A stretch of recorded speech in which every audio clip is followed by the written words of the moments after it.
Talents. We all have them. They are special gifts from the Lord, a God-given ability to serve. Some of us can sing, dance, do photography, and even work behind the scenes. Okay, cut.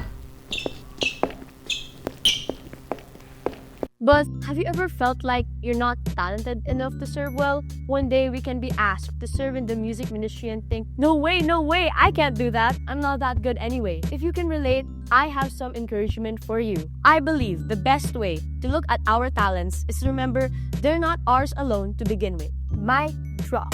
In fact, one of the most incredible stories in the Bible was made possible by someone who knew what was his was not meant to be just his. Let me take you to the moment where Jesus feeds the 5,000. 5,000 people had gathered in a distant place to find Jesus. By evening, stomachs were growling and Jesus' disciples encouraged him, send these people away because they need food stat and we're really far. But Jesus says, give them something to eat.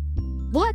All we have are these 5 loaves and 2 fish from this little boy. But we know the rest. Jesus takes them, multiplies them, and distributes them to 5,000. This huge miracle started with a little boy offering his 5 loaves and 2 fish. Started from this small treasure that the Lord blessed him with, but one that he didn't just keep for himself, but freely offered to the crowd.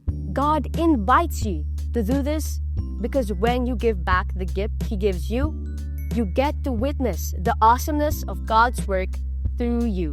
In YA, I've been given many opportunities to use my gifts for service, and saying yes to these callings and services not only got me closer to God, but deepened my friendships with others. From serving in the music ministry, joining the King's Kids theater production, and agreeing to be in the TROPOS Way of Life series. Just like how God calls me to use my gifts in the community, He also calls me to use them outside, especially in school. Of course, saying yes to these services meant I had to balance both of these, which can be stressful and a lot at times. Knowing this, I've had my fair share of hesitations and doubts, wondering, can I really fully commit myself to these duties? Is it really worth it to be actively serving in these different things?